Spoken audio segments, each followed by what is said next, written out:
تفسير سورة القصص كنو أنجورا آية بينا ندورو أمبنا ولني آية بيناني أني ورو. أعوذ بالله من الشيطان الرجيم.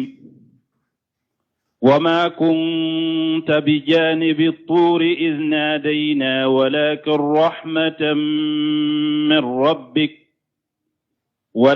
رحمة من ربك لتنذر قوما ما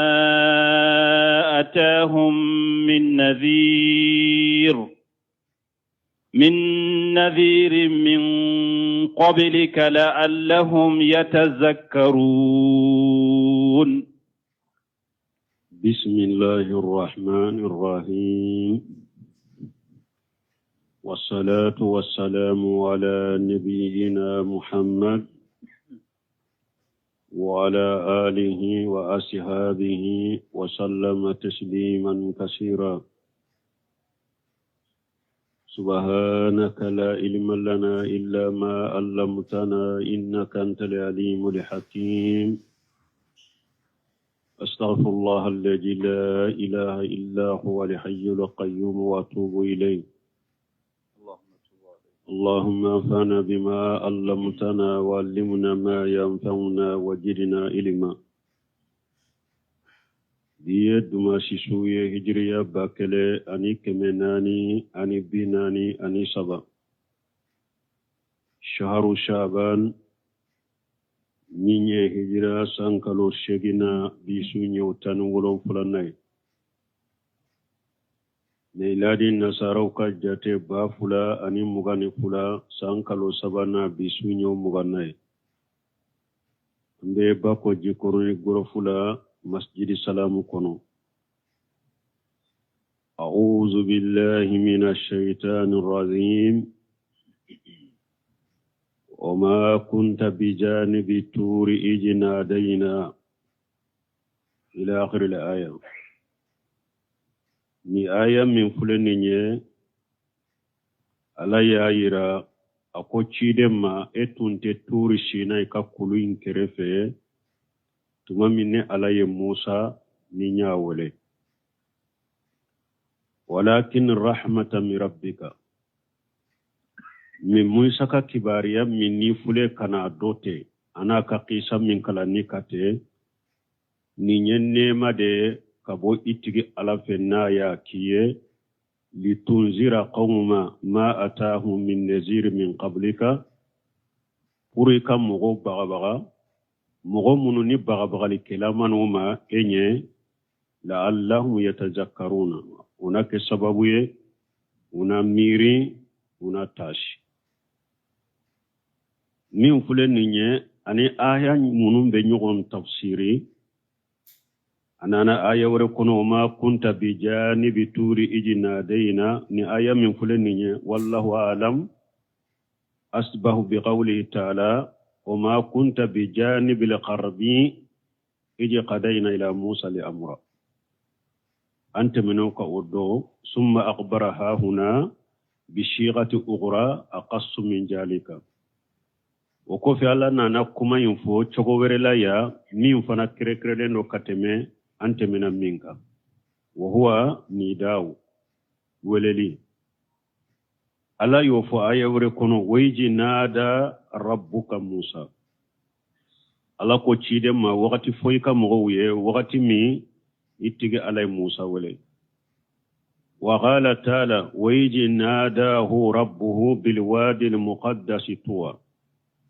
aya wure kuna la ko tumami Musa tigi ala ya wele yorola yoromi shaniyalendo aya wure kuna la ko wanadainahu min janibi tur al-ayman wa qarrabnahu najiya nimbe ka sembentiya ala ya Musa wele ala ko ko le tumbe Musa wele tur shina kulu yorola wakati mi ko chiden tunte kulu inkerefe. ولكن رحمة من ربك أي ما كنت مساهدا لشيء من ذلك ننفي ما بوا كلمة ولكن الله تعالى أوهاه إليك وأخبرك به الرحمة منه بك mi ala de ye nunu wo hawo kana ima ki kibariya nu ye nema min bora ala penna ya kiye wa bil ibadi bi risalika ilayhim ani ala ye nema min ka jonye kici kana uma litunzira qawma ma atahum min nazir min qablika la'allahum yatazakkaruna ay la'allahum yahtaduna bima jitahum bihi min Allah azza wa jalla nye wahu cima puri kake bagabagali kele mugoma mugomunu ni bagabagali kele manuma enye minye maka kafiru ani kamantonto puri ka bagabagali ni ka cidenya na ke sababu ye una miri una tasi una kanda aha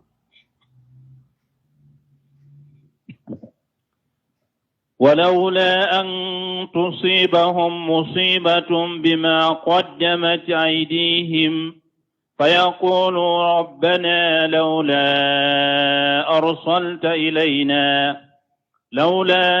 أرسلت إلينا رسولا فنتبع آياتك ونكون من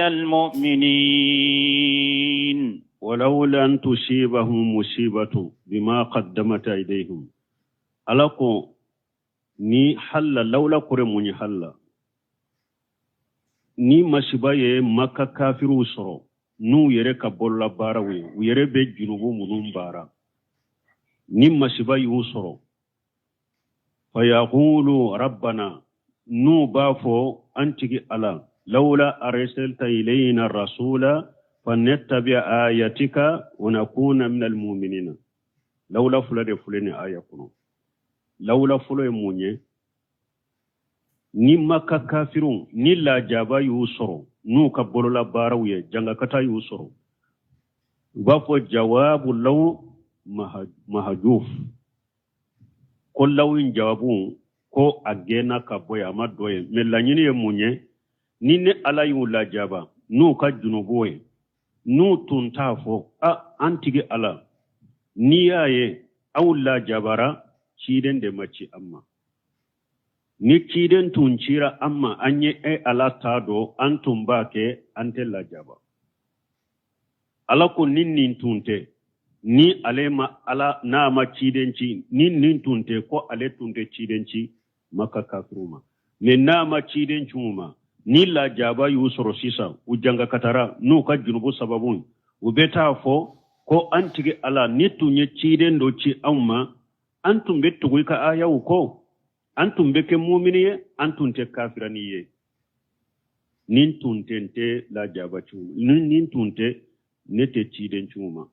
min lanyini ya munye cide unci kunye munye kana maka kafirun ani hada madon ka wujuratige ka bo mugobolo ka hoja jo auka ni ala tumma ciden ci kana yomal qiyama don naye mugomil la jaba ube jiya kono ni mugomil la jabara ni ka junubuye itumbe hoja soro ala bolo utumba fantige ala ni tunye cidenci amma antumbe tugu ika ayawu ko antumbe ke mu'minuye nin kuma foli tunte cidenci uma me nye cidenci uma puru kannin kuma de tige kabu bolo hoja na joka ute kuma soro lagara aya be ko min ala ko rusula mubashirina wa munzirina li alla yakuna linnasi ala allahi hujjatun ba'da rusuli ala ko cide uncira kamo ni sonjia de ka mu'minu ni sonjia ka kafirun ala soso bawo ku baga purun hoja kana soro hada madon bolo lagara ala ni aya fanan la nyine ye ode ni awa kuma do foli tunte maka kafiru nu tuntorate cide machuma ni la jaba yusro nu yere ka bolo sababu ye o ba ko ne ala tunye cide nchama antum betugo ala ka ayoko antum beke mu'minu ye donc nin kuma foli tunte ne ala tunte cide nchuma me puru kana nin kuma follagara ne ala cide nchuma puru ka huja joka فلما جاءهم الحق من عندنا قالوا لولا أوتي مثل ما أوتي موسى مثل ما أوتي موسى أولم يكفروا بما أوتي موسى من قبل قالوا سحران تظاهرا وقالوا إنا بكل كافرون فلما جاءهم الحق من عندنا تمامي قريش مكة كافرون تنيان نانوما كبني ألفي قالوا وكو لولا أوتي مثل ما أوتي موسى koni Muhammadu ko ale ye cidenye hari ala ye min di Musa ma hari ala tun ko nyogona di afana ma min bayira ko ciden do ukambe munna ko bere tumbe Musa bolo ko na ya ka bere biladro ko bere ko atumbe ke sai ko munna o nyogona make ciden bolo parce que kabako damado tumbe ciden bolo ukambe ulude ma o kabako ye munye misla ali asa bere wal yad ani Musa ka bolo na ya do droki kan kono ka bo abeje ya de komi kalo wa tufan ani jiwoyo minana ka firauna kam mo ko kashine ken fen halaki wal jaradi anin to wal qumal anin garanga والدفادي أنين توري والدم أنين جولي وتنقص الجروء والشمار أنين أكشن كفون نغشلي أنين كيريدون مما يضيق على أداء الله ألا ينلا جبا منونا تفرق على كجو كورونا وفلق البحر أنين ألا يباجي من نشي موسى وتجليل الغمام ani ala ye kabanogo na ke ayake sumaye Musa na ka mo ka tihi ka kungo konona la wa inzalil manni wa salwa ani manna mi ani salwa mi ni ala yujigi Musa na ka mo ka ila ghairi zalika min al ayati al barihati wal hujaj al qahira munu nyen ta masi suguna nyogona uyede maka kafiru ko konni Muhammadu fana ko ale ye cide ko munna nunu nyogona madi alema ani taureta ka jiga ka jumlatan wahida sinya kele qur'ana ka jiga ka jumlatan wahida komi taureta jigina chogomi taureta ma doni jigi Musa kaw taureta jigina Musa ka sinya kele de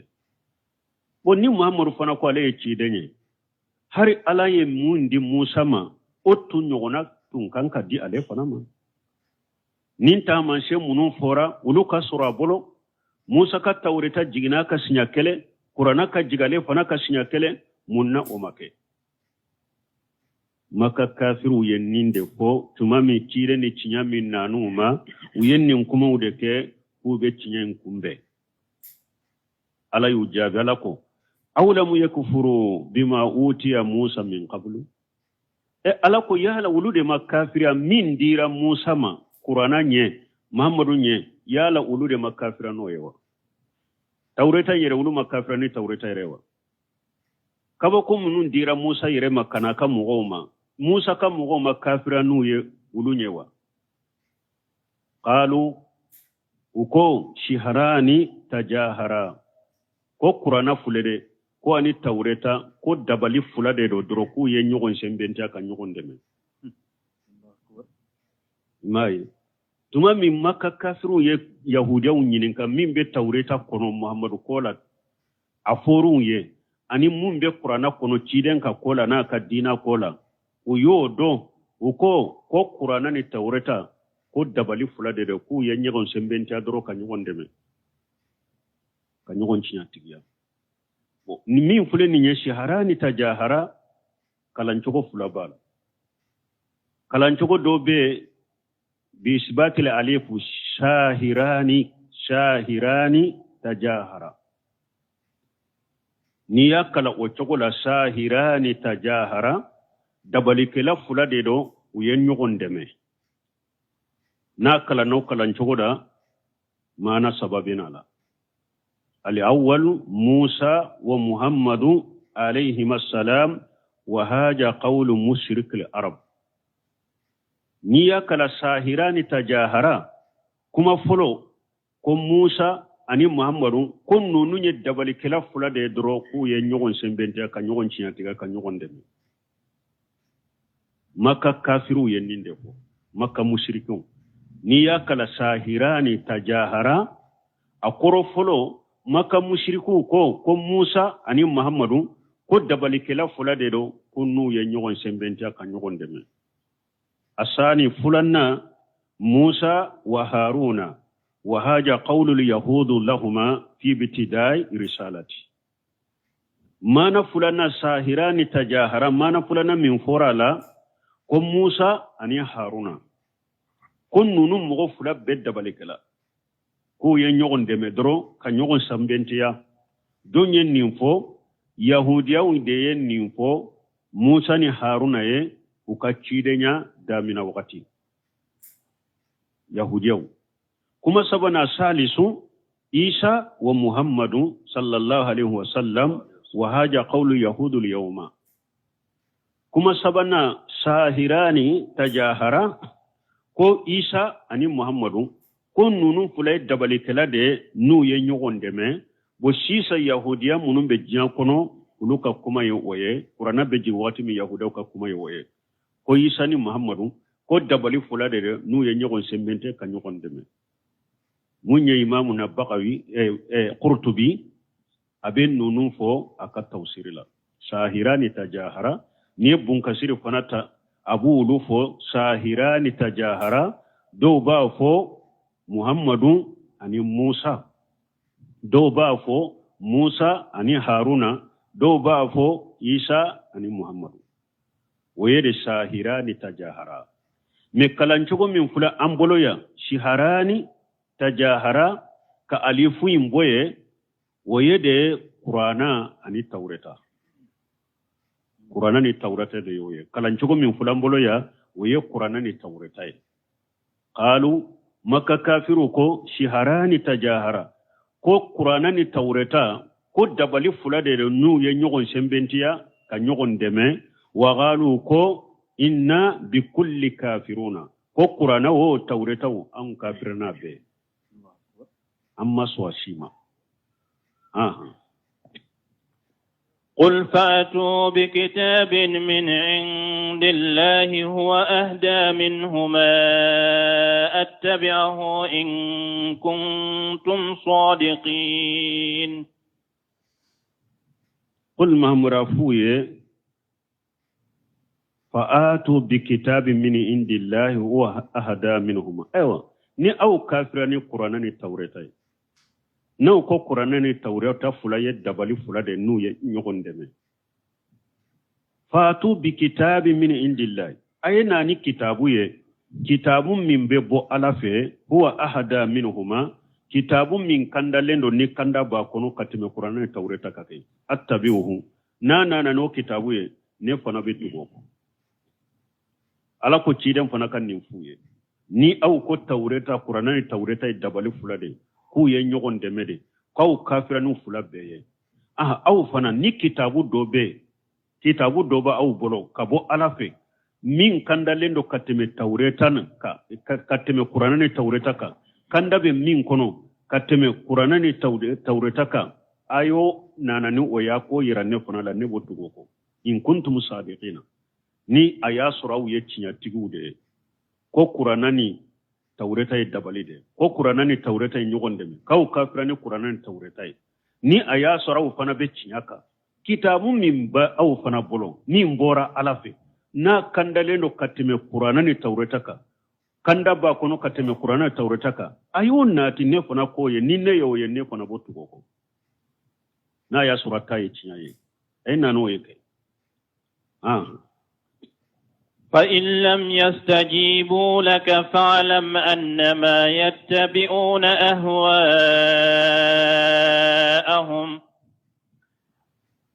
إنما يتبعون أهواءهم ومن أضل ممن اتبع هواه بغير هدى من الله إن الله لا يهدي القوم الظالمين فإن لم يستجيبوا لك محمد نو مجابي كتنما afoni kitabu be wulu bolo min bora ala fe na kandele no katime qur'anaka ukanna na naye ekatugoko nu mujabi katanimma uma mu'minu jabi katanimma fa alamu ikado chide annama yattabi'una ahwa'ahum ikado konnunun te foila nindi ngo batote ubake ku kanindi ngode bato o mane adallu mo juman fana fililendo mogo si fililente mimman kateme mogo kataba hawahu bi ghayri huda min Allah mogo fililente ka mogo bo mogo minni abetugo anindungo ko kasoro delila tabolo kanda tabolo kabo alafe filibanti sito otigibo balu filibanti fana tekelenye de filibanti dobe ale ni jahili de ale te fendo de mena ye chinya ye abetugo chinya ko ni filibanti sugu ka fili kanugo filibanti dobe ale ye chinya dode me abanna chinya indema ka tugu anindi ngoko ni filibanti sugu de kajugu ala ko ninde ma ko mo shite na fililendo kaninti gibo mo mi mbittu anindi ngoko ka soro delela tabolo kanda tabolo kabo alafe ninde kadine ye doro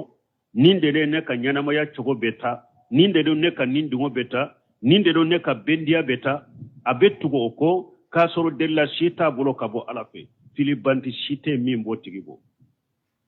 ni nindungo batola de inna allaha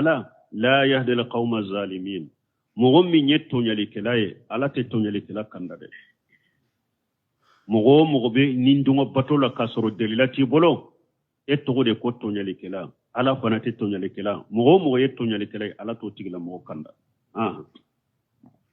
ولقد وصلنا لهم القول لعلهم يتذكرون ولقد وصلنا لهم القول ألقوا والله نألا يكما فرنفانشيا ويه لعلهم يتذكرون قرؤنا ميري una tashi una sabuko maka kafir wani kafir be jankono ala ko ala yakuma faranfanshiya ka kuma jeya ka kuma bange uye onatu adola onake sababu ina miru una tashi una kanda una sabuko الذين آتيناهم الكتاب من قبله هم به يؤمنون الذين آتيناهم الكتاب من قبله ala konne ala ye kitabu di mogo munumma qur'ana nye sani ciden kana ne ala ye kitabu di mogo munumma sani nin qur'ana ka jigi hum bihi yu'minuna ulu belli manani qur'ana yughbiru ta'ala an ulama'i min ahli alkitab ala banki bariya ka bo kitabe dunkew ka doni ke bagawuma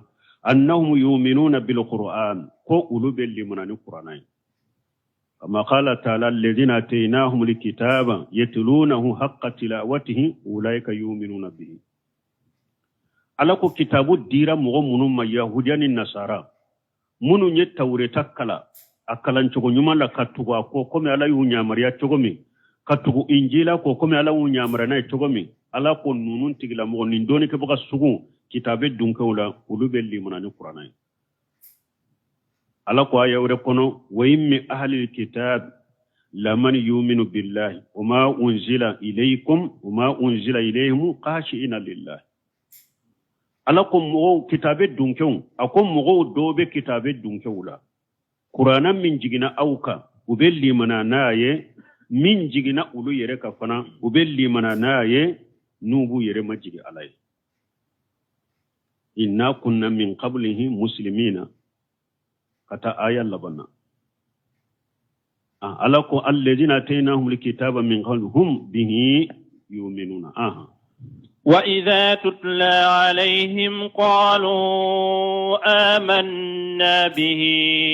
إنه الحق من ربنا إنا كنا من قبله مسلمين وإذا يتلى عليهم نيبي قرآن قرأ أو كتاب الدنك وسقوك قالوا آمنا به وبافوا أول من القرآن innahu lihaqqu min rabbina qur'ana yecinya de kabwantigi alafe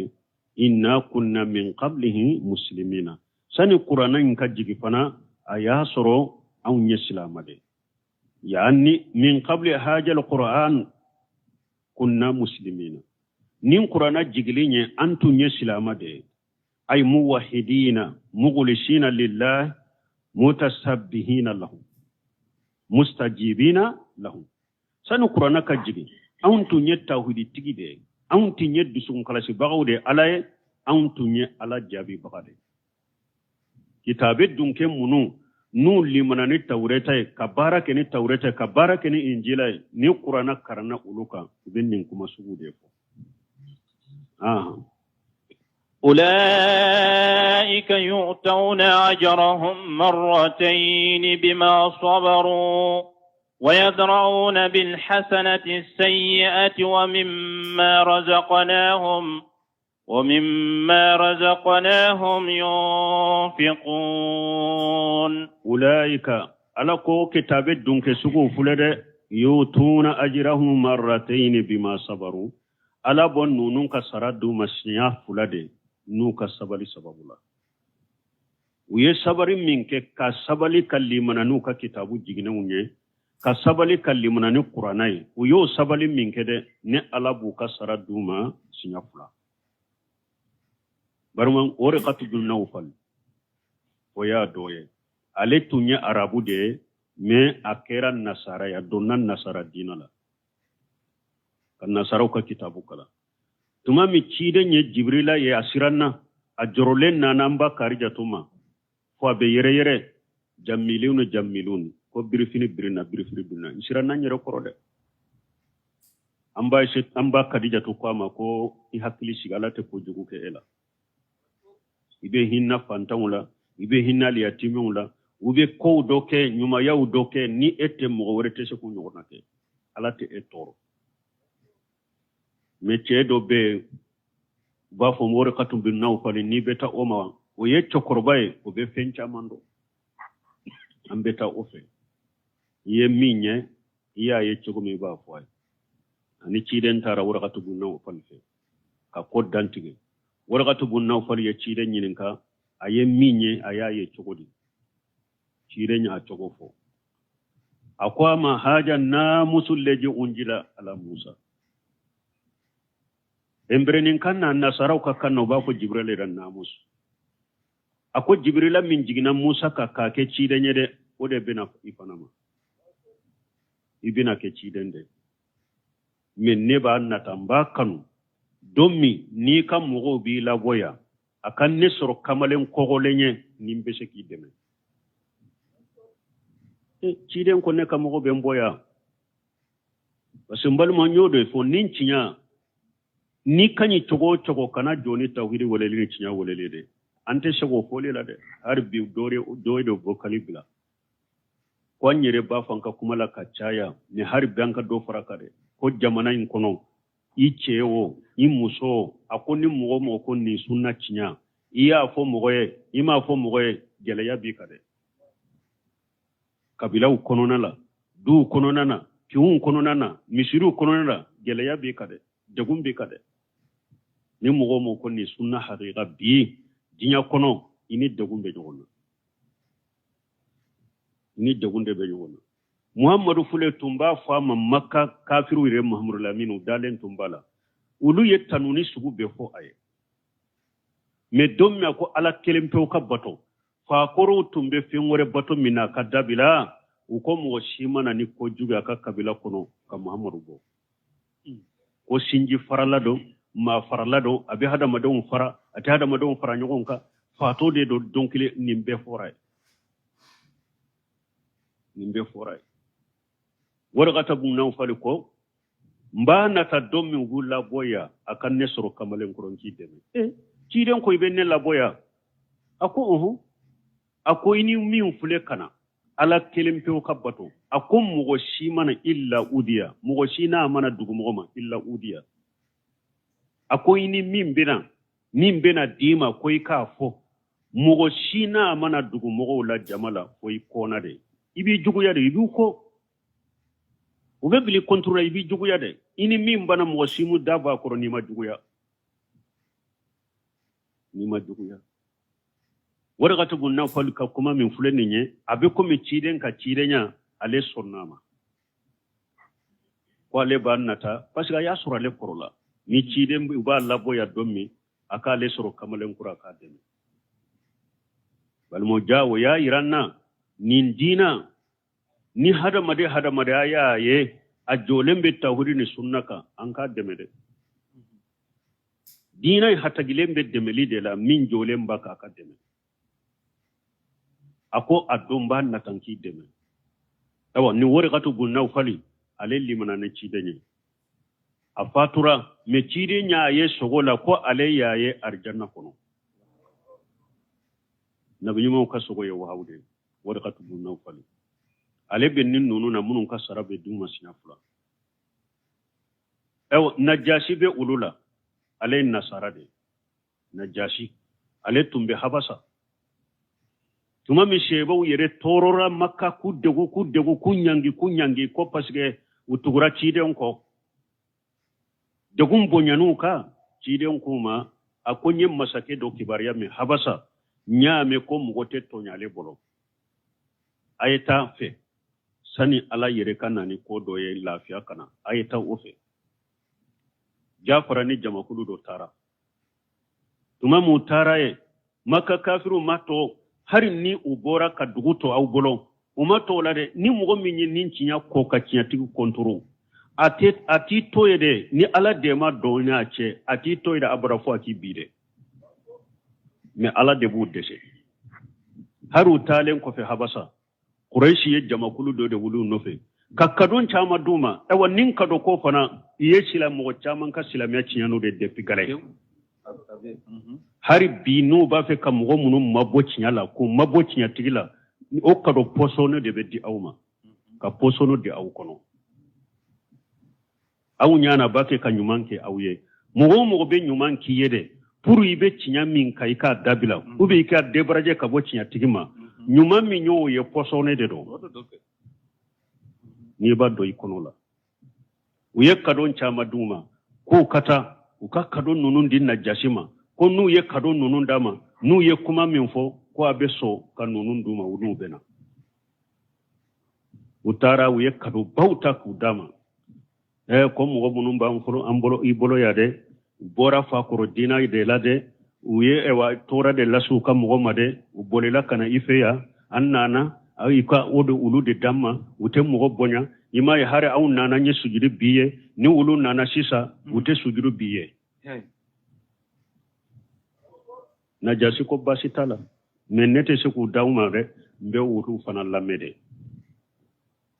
mo tilelende do mbe ulu fana lamede de aye ciden bila ko jamakulu munun nana nubun ka jamana kuna yitu wele kana utara wele kunana jafarana ka jamana na ube kum masuli min ka umake to ube kum masuli min ke masake ulumake maka kafiru nyogo nyalla jo ko mafulo ute mo bonyo aw na jasi unyininka akom munna ma kum suli uko nabinyuma minchira au manka dina ayam bali ankana sujudi bi damfenshi yenni ala kelimbe ute mujamala tenin dina la umbali mo ante sujudi bi fengore ni alate akon nabinyuma minchira uma bauka ka unyamarani minye chide mbake kunyamarani munye ko bali minna jafara ya befo bo ko kitabu min jigina ka doba uboloa abesa ka dokala jafar ko suratu maryam isa ka ewa na kata maryam ni isa yereka nyana ewa bol ewa bange chogo aya akalaka najashi jole nyeji ubora akashira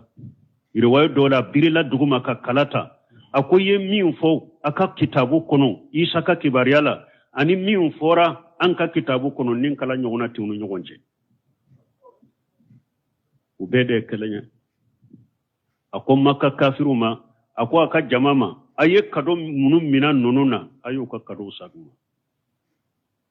aya sorale yo a ministry yo munum ba koro mogo munum ka kuma be mina doro ani mogo munun be se masake na ka kuma fe u ye kado chaman de dia bema kelen benita akwa yu ka kado saguma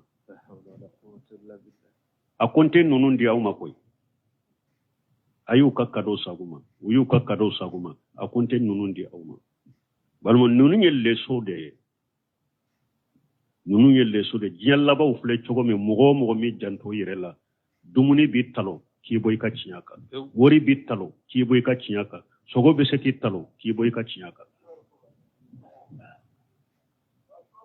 we mo chaman talo de akonte nunun dia uma barma laban kera munye a jora nin cinya minka a silamiyara na jasi labana ka silamiya na ni cide manyogonye amin cide manyogon kumbe nyogonya me fatura don me ala de ye jibrila ci cide ma ko aka fo na jasi fatura cide ko seba ma ako ayebo an ka salli aka bali makeka cide temene unye ka salli na jasi ka salatul khaib mana subu ka jamana la ciden ni sebo sallira ka madina alaka jonyumanje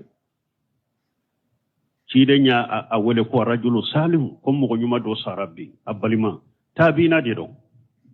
najasi ewo o fana be nin jama kulula alimanani li injila isa tay alimanani qur'ana sarafula bay ayeli manam min kene injila sarabay ayeli manam min kene qur'ana asarabay adoye jonye abdullah ibn salam waye yahudiya de shirin nale mari abdullah ibn salam fana ye mugoye atanunen tundo magamani karama bala akam mugola bonyalendo fo ba fo an kam mugo nyuma de an kan nyema de khairuna bin khairuna wa ibn khairina wa sayyiduna wa ibn sayyidina utumbo de Abdullah ibn Salami ubatanu kosobe yahuda utumbatanu kosobe bonyani magamani karama tumbala yahuda ubolo ne ciden nale atara ciden ve akodde pale ciden kan nyeda ulaje aya don ninte galon tigala kan nyeda uye akwale kuma fulo min choro ciden de nda na ba fo sebawya ufusu salaman wati mutaama wasallu bil-layli wan-nasu niyam ko alaynin kuma da so ciden da ba fu sai ba wuya man kutum munun be ciden na tawretala amunun ra ku koloshe ayu sabatilen soro ciden na adonna silamiya kono aye ser kuma fulafo bon akon me cide aya soro yahudaw de be marina ko cida ko ne kam mo sen don balu de do re iyado be ne tanu lisugu bela men fule ka tugu yiko niye ne ka mogo nyininka sanin kan ewa silamiya ube kuma min fo silamiya len kofe anu be kuma min fo te kelenya de nu na do kon silamiyara ube togo juguni lagosili jugu be danka kasoro njogote wala mbin dogo ife folo ninka mogo nana yahuda nana ibi nyinin ko ka kibar yala folo ubu nyininka ka kibar yala nu ye min fo ola yome umin ka silamiya do o ko fembe bo kin ka silamiya bange ibu lame o be min fo aya dogo yahuda na la ko abdullah ibn salam be chogo de awla ko yanka mo nyuma de mabba mo nyuma anka mo nyuma de nyema anka nyema ude katanu ciiden ko ni abdullah ibn salam silami radu ko la ka kisi silamiya ma alaka kisoma Abdullah ibn Salam bora ko ashhadu an la ilaha illallah wa ashhadu anna muhammadar rasulullah ko ya sharruna wa ibn sharrina an kam mo jugu de la gosi sugu be fora akom ma fiye balmo ni islamiya bo chogo de la ko ni tanuna kabula kono i tanuna na kiyun kono i tanuna misiri kono i kana nin tawude ni sunna haqiqata de ibe ala kale mo munun tumbe ne bonya nununte mo munun tumbe ne tanu nununte mo munun tumbe bonya nununte mo munun tungen karama ibe ala kale nununte kinyani onana de nan nana o yoro lanka bange abe sabati de koy aka sabati cinya hakika mogo ya do ibe nin cinya de ka sabati ka sabali de koko bake ka ke cinya la ni cinya tigula puru ki boy ka cinya ka ki debrashe ka bola onyo na kera ka temede nema ame ulu tigi bo itaka de wodi ato haribbi nya bahaso ewa fawaidun kitabul fawaid libul qayyim ayo defo ako doni ke baga niye ninjinya de kanu kan nafolo kanu ako ika fatawa ibe jenge ika fatawa wala ibe jenge ika dresula ako pasike jinya bella halamina ako nyemo nema tigun ako bada dina nyuma cinya ani uluka bendia ni uluka baro chokoteta mogo ye nema tigi de se tigu de do nyema ude de senkola ude do ako cinya ni uluka nyana maya nindungo teta ebe ako ni efana tama kelembo de la etama kelembe nyema ya wula etama kelembe joyoro wula efana ba ko ni ne sabatira cinya ka cinya ni nununka nindungo teta ibe munke ibe yelema de yadda ka fatawa da yelema ka beuma ibe ewa cinya da yelema ka beuma awa ako jinya fana doni ke baga chama nyode ka shetigu ni senkola ku nindungo la jedro ka tuguluko ako mimbe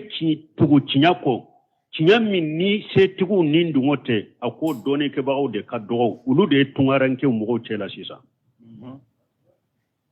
ako lure tungaranke mogo chela sisa de ako me doni ke baga jugun fana ala ya aya jigi ulude ka wa khalafa min ba'di mukhalaf adau salata wattabahu sahawat fa sawfa yalqawna qayya doni ke ba munum be tugunni ndungoko ani fana aya min na suratul araf kono ni ala ko doni ke baga jugu abe ko me wulude doni ke ba yejinya kanu ala ko abe ko me wulude الفوائد لابن الخيم أبيكم نونو فو أكونو بل من بيجيان لبا من الله كان سباتي نينتي عبد الله بن سلام يوا مو عليه فنا تافلي أفنا سراي باي داما سنافلا أيل لي من يمينك ني توريتاي او سراب داما أيل لي من يمينك قراناي او سراب داما ودي أتونا نا حديث سهلين كنو تشيدن كو ثلاثه يؤتون اجرهم مرتين أقوم مغصبا على بولوك سرد مسنيا فلالي رجل من أهل الكتاب آمن بالنبيه ثم آمن بي أقوى فلو وشي كتاب الدنكولا اللي منا كتاب من جغناك أكيرا توريتاي أكيرا إنجيلاي اللي منا نوي ثم آمن بي وكوفي اللي منا نيني دين فناي نينكا سرد الدام مسنيا فلالي ayelli mana min kana ayere ka kitabu jigina o sarabe dama alafe ayelli mana min ka cidenye o sarabe dama ni nyam mo foloy wa abudu mamluku ada haqqallahi wa haqqa mawalihi ani jom marale mi hakke mun bani alace ayodi hakke min bana matigice ayo fanadi aye alaka hakke min di o sarabaye aye akam matigi fana ka hakem mindi wa sarabai ni nyam mo fulanay wa rajulu kanat lahu ammatun fa adabaha fa ahsana tadibaha thumma attaqaha fatajawwajaha asabana aniche chemi jomuso maralende tumba bolo aye jemuso imara kalladabu ka jogonye ka sage kan akan horoya ayre kafu jomuso adabuli o sarabaye jomuso adabulina akan horoli o sarabaye ayire sagira ka furuli minke o fana sarabaye tidan ko nimmo saba sarabe dima sinya fula bun kasiri hadisain doni munye kitabe dunke munun ta foraya ulaika yutawuna ajrahum marratayn bima sabaru ala bin nunun ka saradu masinya fula nu ka sabari sababuye waydrauna bil hasanati sayiata ulu ben nyumande ke ka juguma nyoni mana ni mo min ye ko jugu kula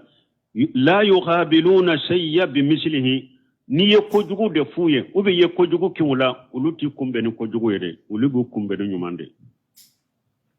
ni aye jugu man fulu ulube nyuman fuye ni aye ko jugu ke ulu nyuman ke aye walakin ya afauna wa yasfauna ulube ya fade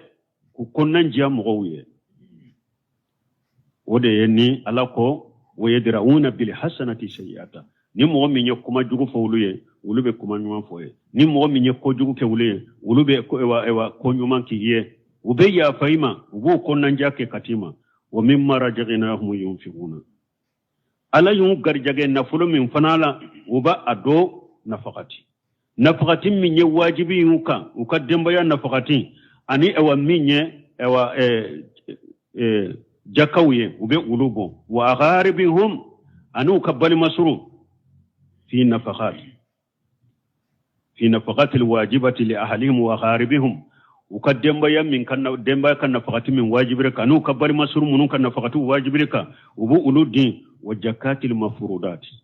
farda jakaw fana ubudi wal mustahabbati min at-tatawuati wa sadaqati an-nafli wal qurbati aw be baraji nyinu ke sadaqatu mununye baranyini sadaqatu ye anin nafila sadaqatu ye anin nafila bato ubulu fana ke mimma rajaghnahum yunfiquna nafaqati munun wajiburuka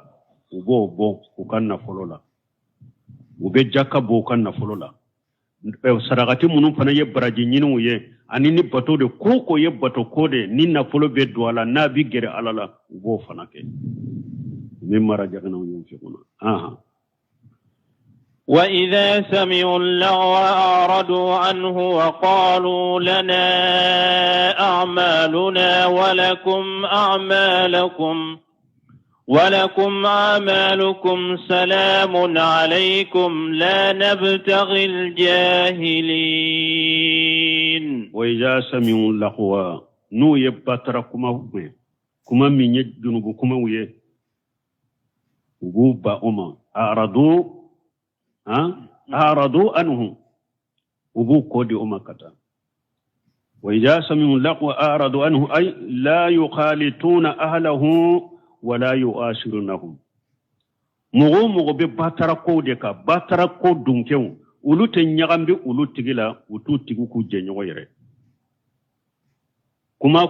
yoro junubu de be foye mana ko de be ke batara ko de be ke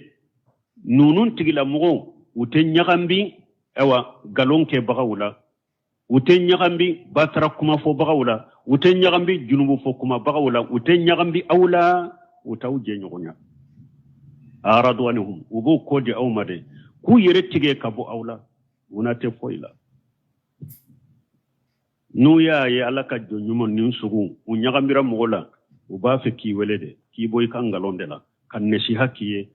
ne nu ya do mogo mi makote neshi hala ima kote konanjala nguma boyla ngu kodi makuma boyla unute nyagambi uti jenyonya bal kama khala taala ube komi ala yere yafo ayakono وإذا مروا باللغو مروا كراما نو بتم باترا كولا ني جنوب كولا وبتم بونياني كراما دي كونو تجرالا